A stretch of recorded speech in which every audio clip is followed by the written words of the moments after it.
All right, y'all. It's Inside the IFL, episode 26. I'm joined by Ed Ritter, Mr. Chris Davis. Gentlemen, how we doing? Great. All doing good. Doing good. Doing good. So we have two games in the books. Uh-oh, I got the audio up somewhere again. I don't know why I do this. But Good.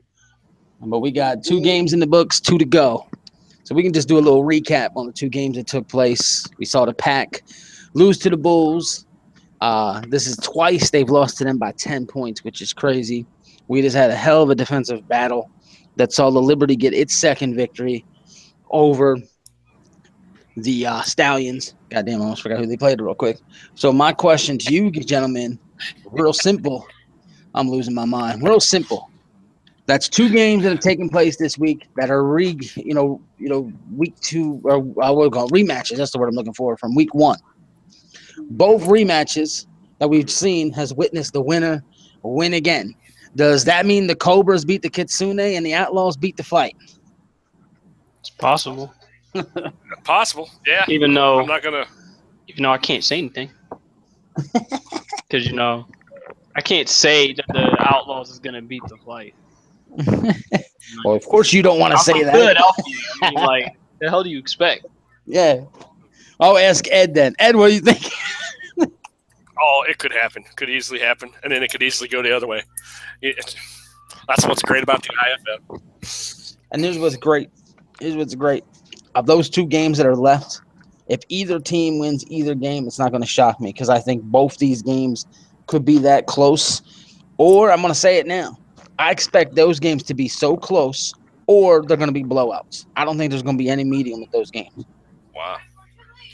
I just got an odd feeling. Alrighty.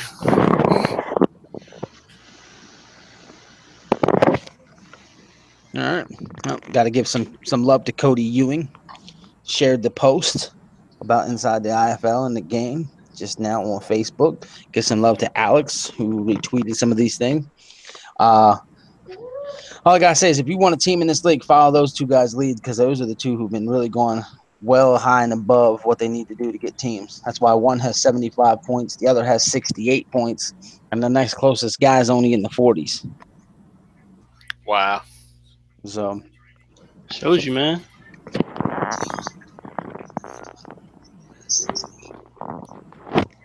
So yeah, and it's another Inside the IFL. So since I'm on that, I'm gonna go over not necessarily in order because I'm never gonna reveal the order, but I'll give you guys the top top 8 currently in points. So if you don't hear your name and you're trying to get a team, get your shit right. Alex Darr's in the top 8. King Cannon's in the top 8, as I already mentioned. Then you've got Maurice Spurgeon. You have Marcus Bose.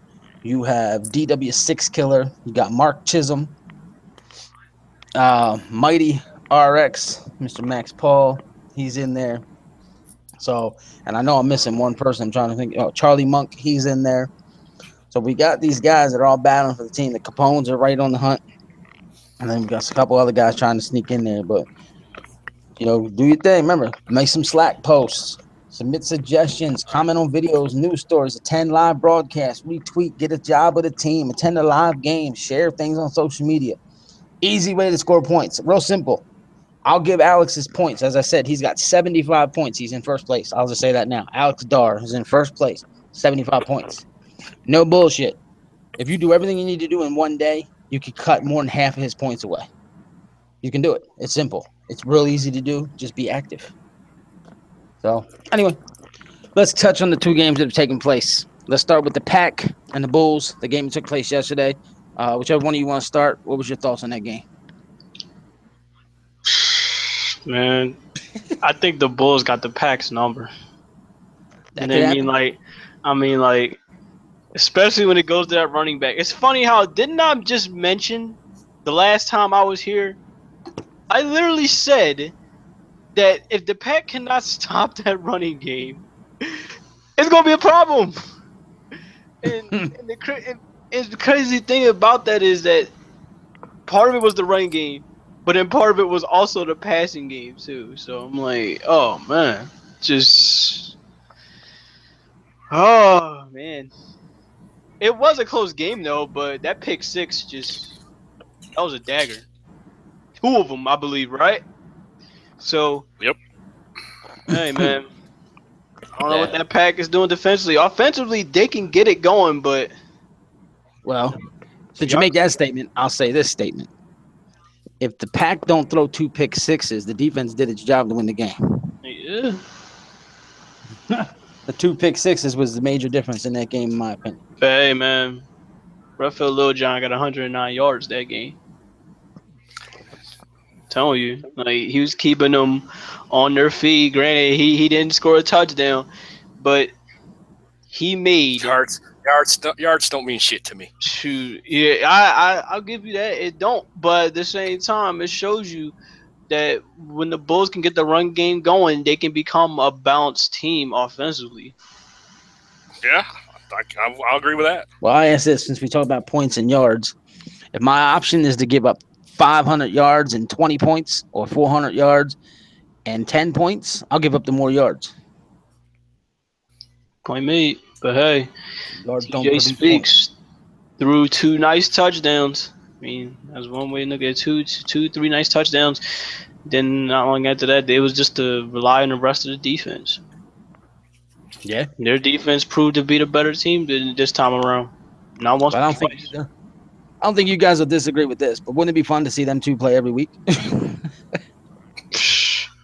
If the score keeps ending up like this, then yeah, first it was what, a 50-point outing, and then after that it was a 38, and then after that it comes down to this, really by 10 points. It was 55-45 in week 1. Mm. Yep. Yeah. Insane. I mean, those 2 teams just put up points on each other. It's ridiculous. Fun game to watch. They match up so evenly well. That's the thing. And it just happens to be that the Bulls got the advantage. Just did enough. Like I said, the 2 pick sixes was the nail in the coffin this particular week. Unfortunate for the Pack because they played well on both sides of the ball. But kudos to Max. Kudos to TJ for, doing just enough. You also got to factor in those sacks. I don't know how they're doing it. Talking about the Bulls, I don't know how they're doing it, but that defensive end, he came in clutch, put pressure on Ritter to really throw those pick sixes. I think he had 2 to 3 sacks this game. You're talking about Aaron Maximus? Yes. Defensive tackle. Yes. Yeah. I believe he was getting some sacks that game, right? If not, it was probably his he had quite a few, if I'm not mistaken. Generic friends. That was also just getting some sacks. I'll say this, and I'll say it again. I mentioned on this thing before. Some people believe defensive linemen are unneeded. Some believe they are needed. Here's why I'm not a fan of them. They're too inconsistent, but I'll even admit when they're consistent, they're ridiculous. So if you can get one going one game, he's going to make a difference, and you're probably going to win. But if he doesn't get going, you've pretty much wasted a star at that point. So it's a risk-reward type of thing. But if you can figure out how to use it, goddamn, you should use it because you're going to kick ass with it. Yep, I agree. We've seen Maximus dominate, and you know this from experience, Mr. Davis, because he's on your team. You've seen David Cox completely take over a game, and then the next game never show up. So that's what I'm talking about. Yep, you have a point.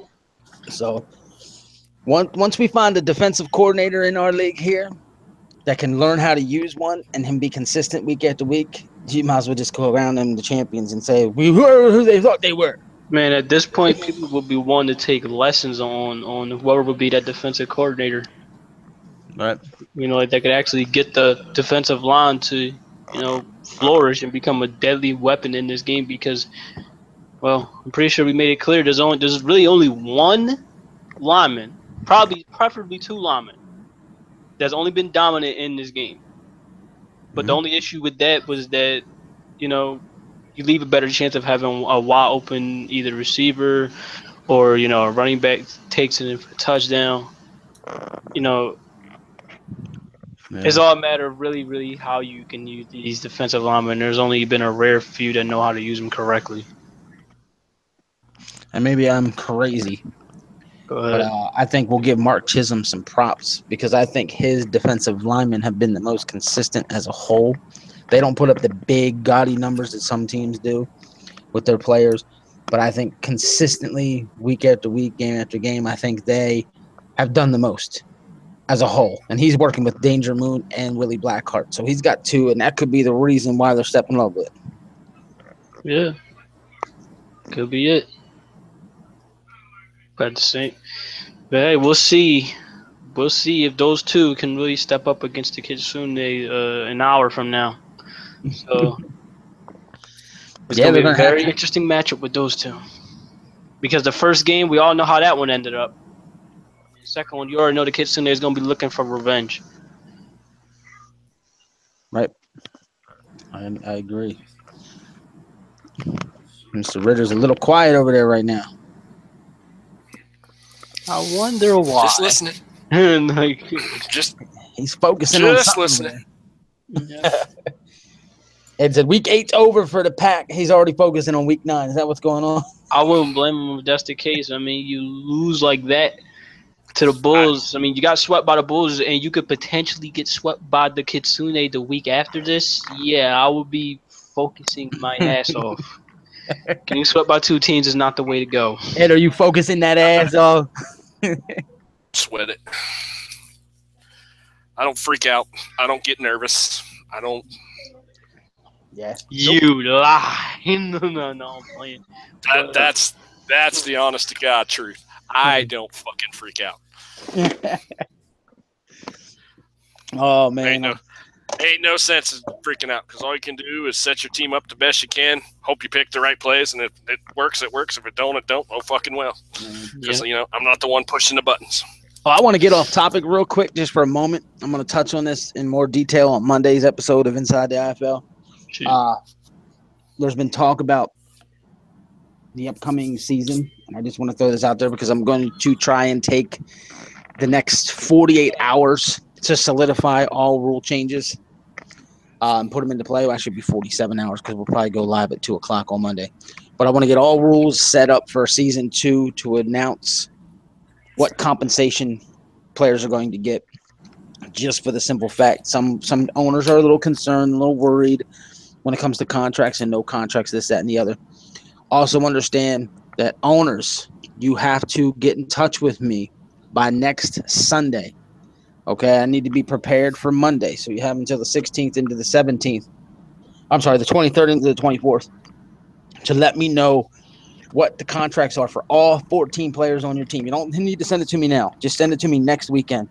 I don't want to lose it in our messages and I forget that you send it or whatever. So basically send it to me as late as you can Sunday into Monday. Last time you're going to be on Slack, say, okay, I'm going to send it. And I need the players that are human to confirm said contracts. They can contact me at any time. I'll know that they've sent it, and I just want the list all at once as late as I can get it. But any case, any owner who doesn't submit anything, I'm telling you now, you're losing your entire roster. They're all going to go put on one-year deals by my rule, league rule, and that's it. Your whole team's gone. You lose it all. And we're working on compensation. So if you lose players who get teams, like Alex Starr's leading the voting right now for ownership, if he gets a team and leaves the flight are going to be awarded a compensation pick. I'm finalizing all the rules on that. Clearly, it's going to be based on the amount of rounds. If you lose a player who is also a coach, you're going to get higher compensation for that because they're doing two jobs for your team. Not only are you losing a star player in your team, but now you're losing one of your coordinators.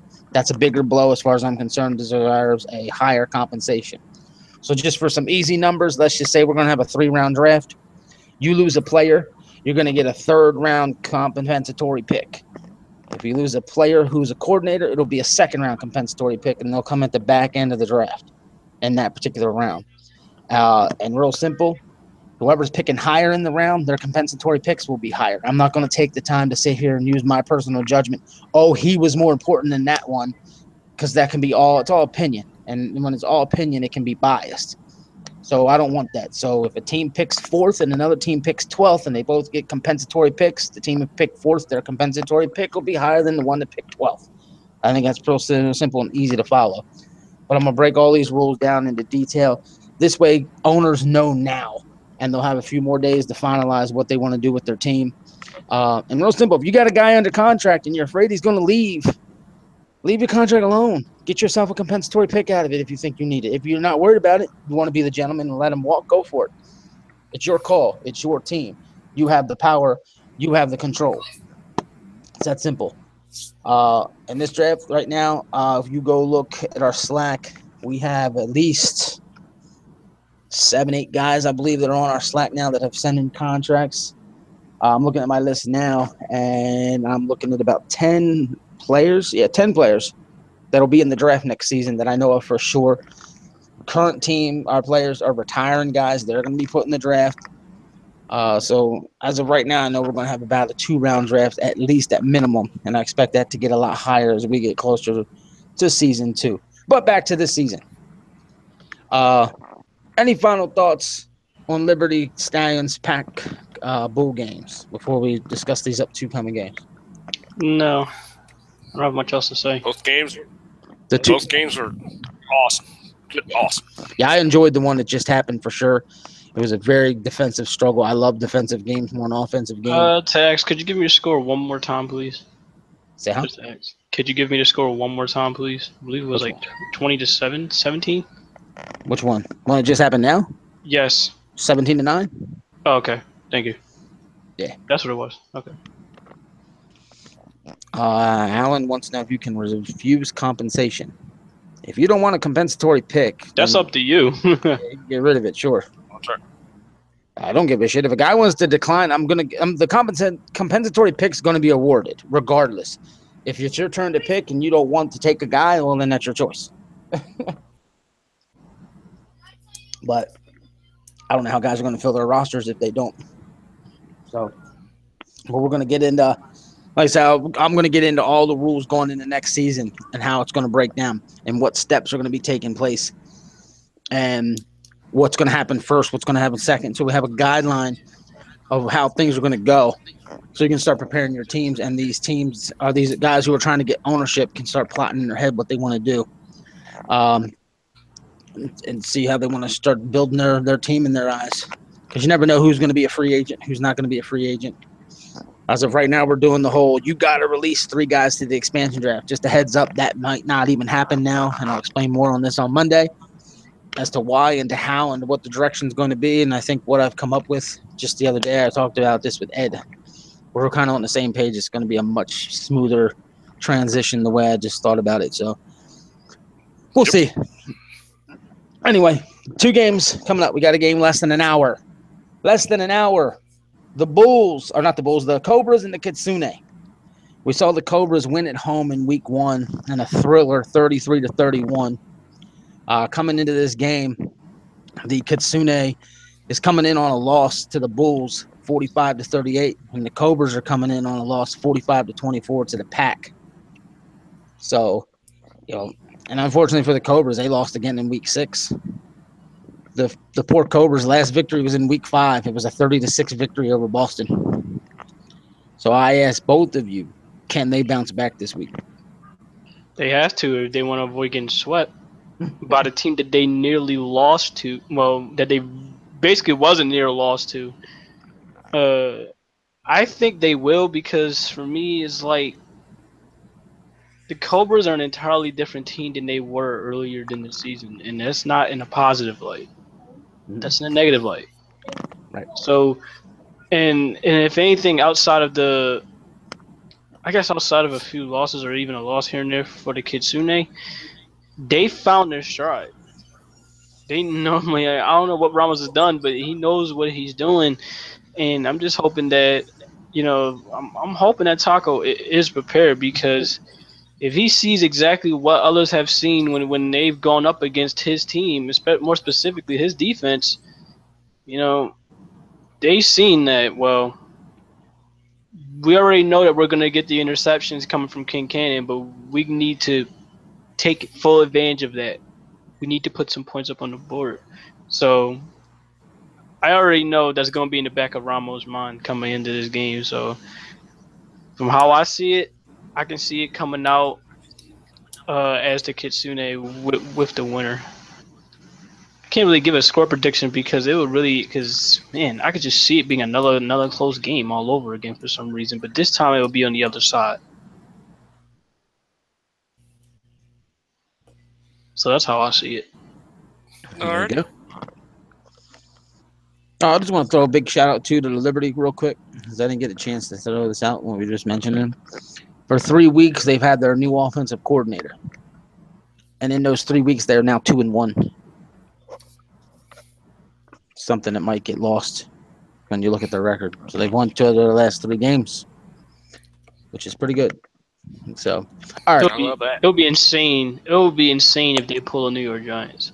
They got plenty of time to do it too. Yes, they do. So, but yeah, coming up on this Cobra Kitsune game, here's my take on this game. Both teams have that they can win against anybody, but they also have that they can lose to the worst type of team. It's just the way they've been to me. The Kitsune's got a current claim to fame no one else has got. They're the one who's put the 1 on the Outlaws' loss column. The Outlaws, the Cobras have had an explosive offense, and then it's gone dormant. They went away from the passing game, which has got them where they needed to be. Even though they were getting those interceptions, they started believing the conversation. You got to stop the interceptions. So they went away from it as much. And now they've been losing. This week, they promised to go back to what made them dangerous. We'll see what happens. So I think we're in for a thriller, to be honest. Yep, I think the same thing. I think if New York says, screw it, throw, I don't care. If they throw 600 interceptions, as long as they score more than Tokyo, it won't matter. And like you said, when they were throwing all the interceptions, they were winning. When they freaked out and listened to everybody saying, oh, you got to stop that, they lost. Yeah, well, the thing with that is this. Go back to what you can do. They're going up against a white-hot Kitsune defense, more specifically a white-hot strong safety. Well, I ask you this. You say white-hot Kitsune. He's hot. Defense. He can get interceptions. That's what I'll be scared of with that man. It doesn't matter. If you throw an interception and then you throw a touchdown, you throw it and throw a touchdown, Tokyo's got to score then. I don't care how many interceptions you throw as long as you keep scoring. They have the offense to do it. That's the scary part. Well, I say this about Tokyo. They're white-hot defense. But you got to go back. But at the same time, New York's already beat them. Yeah. Already beat them. By 1 play. It doesn't matter. Does not matter. Does not matter how they did it, when they did it. Man, by that one play. That one play. Well, here's what I say about Tokyo. They can't afford to lose again. And why I say that is they are 1-2 in the last 3 weeks. That red-hot defense you spoke on has given up 78 points in the last 2 weeks combined. Damn. So, and they're going up against a team that in the last 2 weeks has only put up 24 points, and then in the previous week put up 10. Well, that's the interesting fact, but I can't see it with that happening again against the Kitsune offense. I just can't see it. I mean, that goal wide receiver and that goal running back, I just can't see it. I'm not going to say it's a must-win for either team, but it feels like it has that to this game. Yep. You know, I mean, more so for the Cobras. And I say more so for the Cobras because they haven't been as consistent as Tokyo. They haven't been as overall dangerous as Tokyo. And they've really starting to fall off the map the last few weeks. And no sugarcoat, no, rated G talking. They need to get their shit right. If they don't, they're going to fall apart. I mean, it's just that simple. They bought into what everybody was saying, and they went away from what that team is built to do. Mm-hmm. And that team is built to pass, and pass some more. Simple as that. Yeah, and look at the standings. Why you built your team? Yeah, because they have no run game to speak of. Right. And look at these standings. Let's be honest here. The Stallions just fell to 2-6. The Liberty just improved to 3-5, dropping the Pack to 3-5. The Liberty have the head-to-head currently over the Pack. So that puts the Liberty ahead of the Pack in the standings. If the Cobras win this game, they go to 4-4, dropping the Kitsune to 4-4. Okay, which puts the Cobras right there in the playoff picture. They'll be the same fourth can be team. said about the Liberty though. That's the scary part. Was what I meant earlier when I said that they could pull New York Giants. This is almost like the New York Giants situation. Right. They're literally still in the hunt. They at any point they could come up from behind and just catch us off guard. And it could happen. So that's what I'm saying. This is a huge game as far as, I mean, we got half the season to go. This is the first week of the second half. So we got 7 games left to play. Well, some teams only have 6 now, but it's right there. You got to win these games. You know, if the Outlaws can win their game and knock the Flight to 4-4, and then the Bulls go to 5-3 because they got that victory, you know, it just jumbles everything from like 3 down in a big hopping mess that every game, anything can mean something. So I'm really digging this. Did you just say if New York wins, they go to 4-4, Tokyo goes to 4-4? If the Cobras win, they go to 4-4, dropping Tokyo to 4-4. Because Tokyo would lose. New York has to be ahead of Tokyo then, because New York's beat them twice. Right. So they would jump ahead of them in the standings. Exactly. Wow. That's what I'm saying. If the Cobras win this game, no matter what happens in the Outlaws in the Flight game, the Cobras would be the 4th seed in the playoffs at this point. But if they lose, if they lose, they'll be 5th, 6th area. I'd have to double check who played who. Actually, I think the Pack beat the Cobras, so they would be stuck in 6th spot. You know, I'm sorry, but this still makes me wish it would be possible to do a wild card game. Like, because the Cobras beat the Liberty, so the Cobras would be ahead of the Liberty, and the Liberty would be ahead of the Pack. So the bottom would be Stallions, Pack, Liberty, Cobras. That would be the bottom 4. Wow. Okay. So even with a loss, the Cobras could jump to 5th today in the standings, depending on what other things happen in these games. That's the craziness of the IFL. Gotta love that. You gotta love. I mean, I said it from the get-go when the season first started. It's gonna be wild. It's gonna be crazy, and we just need to sit back and enjoy the ride. Because I can't wait until we get closer and we know who's there. And it, oh man. Yeah, it's just too exciting. Double checking what's going on in the chat. I see Alex has been active. Alan's talking. Alan says he likes Tokyo in a blowout, 45-20. If Wilcox wouldn't have fumbled, the Kitsune would have won, which is probably accurate. If Tokyo and Flight lose, the Pack in Boston will be 1 game back, which again is another accurate statement. So it's insane. Yeah, it's going to come down to the wire. I think it is. Every game's going to, wow. Yeah. Well, think about next week, and I don't want to jump ahead to next week, but I do have to bring up next week, just for the simple fact of how close these games could be here later today and tomorrow. But if you look at the Week 9 schedule, okay, Baltimore's playing New York. That game's huge no matter what happens today. The Flight gets the Stallions. Based on the fact that the Stallions lost, doesn't have too much implications just yet, so there's nothing to really talk about. I'm not holding my breath. Pack and Kitsune is a huge game no matter what happens today. And the Liberty is 2-1 in the last 3 weeks, and they get to host the Outlaws. If they can pull that stunner, things just took a whole turn we weren't even expecting to happen. It's possible, man. That's how crazy this shit can get. That's what I said. I'm like, yo, if I'm the Outlaws, I would not sleep. Dude, I'm telling you, I would not sleep with both eyes. Sleep with one eye. Well, here's what we'll say. Because you'll never know what can happen in this league, especially now since we're halfway through. You already seen a glimpse of it when you went up against the Kitsune. Granted, it was a close game, but hey, man, you see what happens. Whew, these teams can come up from behind, and you wouldn't even see it coming. The Outlaws are not known as a high explosive scoring team. They live by that defense, which is the best in the league right now. They were only able to beat the Stallions 27-10 last week. And the Stallions defense, while impressive, I don't think is as good as the Liberty. So the Stallions made the Outlaws fight for everything they got in that game. That tells me the Liberty's probably going to play them that much tougher. So it's going to be very intriguing as to what happens in that game because Liberty's gotten better and the Outlaws are just the Outlaws. They haven't gotten better or worse, I don't think, all season. They've just been rather consistent.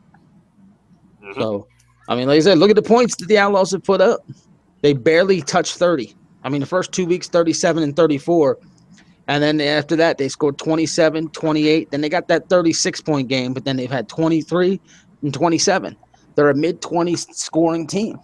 When you play against an impressive defense like the Liberty, I'm thinking you might get held under 20. So, I mean, they beat them. They beat them in week 2, 34-6. The Outlaws beat the Liberty 34-6 in week 2. Well, Liberty's a much different animal now than they were then. Yep. So it's going to be fun. Honestly, everybody's a different animal. Yeah. And I'm going to say this, though. I don't want to get off into week 9. We got these 2 games to talk about. We talk about Cobras and the Kitsune. We do need to talk about Outlaw and Flight. And I know, Davis, you're going to have that owner mentality. So I'm going to go to Ed. I'll give my take, and then I'll give it to you so you can tell us how you went into this game. So, Ed, Flight and the Outlaws, where are you at with this one? I'm sticking with what I said before. Outlaws by just a slight margin. What do you think both teams need to do to get this victory?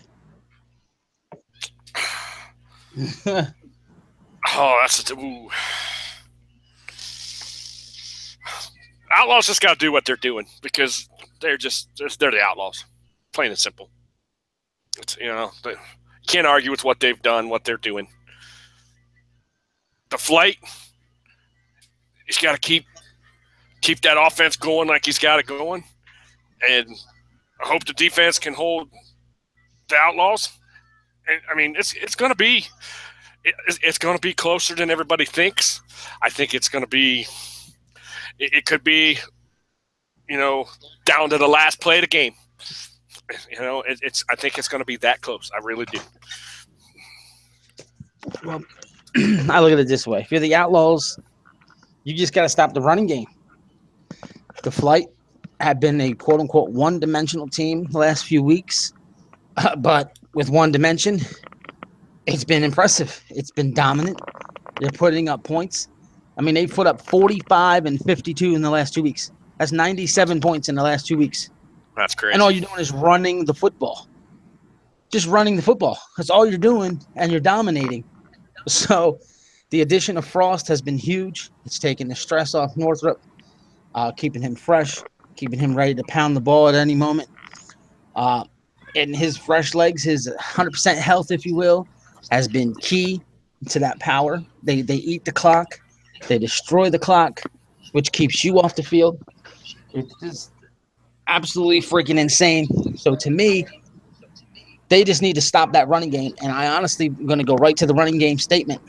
I believe that's what the Outlaws need to do to dominate as well. Both teams need to run the football in this game.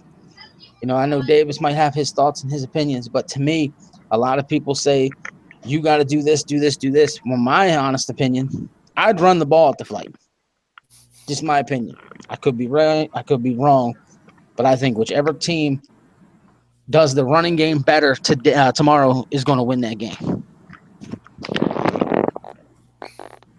Well, that's right up both teams' alleys now, isn't it?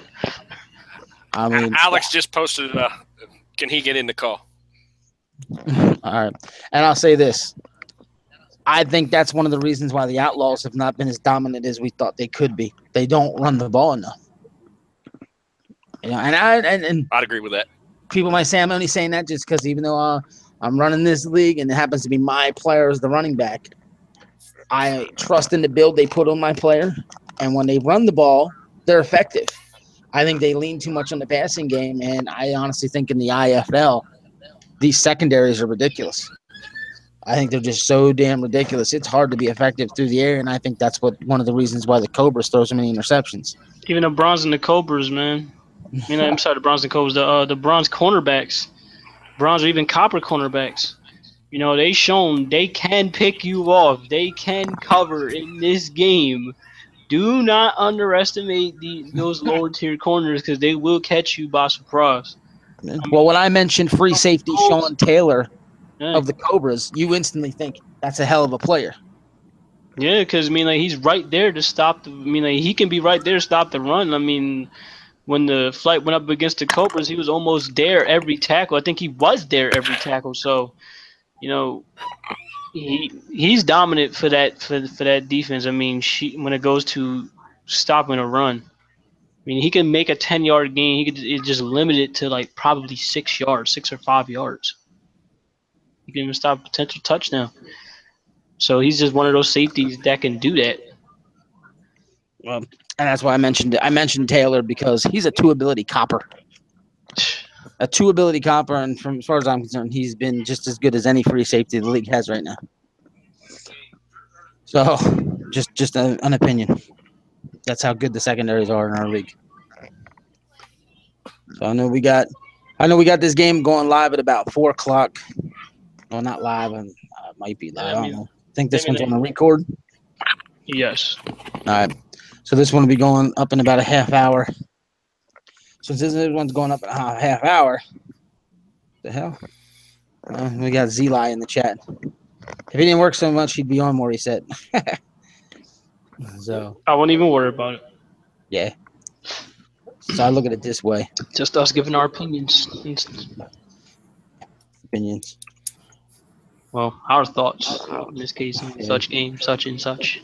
Right. So since we have our next game going up in about a half hour, if there's anything else we need to talk about, discuss, cover, whatever, we need to get on that now so we can get prepared for this game in a half hour. I believe we'll be putting it on in chill then, so guys can have conversations while it's going on. Honestly, there isn't a whole lot I can say except that all the talking. I mean, like all of our talking right now, as far as we're concerned, is null and void until we see exactly what happened on that field. I mean, we can only give our opinions, nothing more. Right. Yeah. So, any final thoughts on the two games that take place, or the two games coming up? They should be awesome. 2 games coming up going to be awesome, just like the other 2. Plain and simple. Yeah. I expect a hell of a game. I expect a hell of a game here in a little while. I really do. I don't even know which way to go as far as my pick, because I'm not going to be shocked if either team wins. I just think it's going to be that impressive. So, but I expect one thing to happen for sure, and that's Wilcox to have a good game, and I expect the Cobras to be more effective than they have been the last couple of weeks.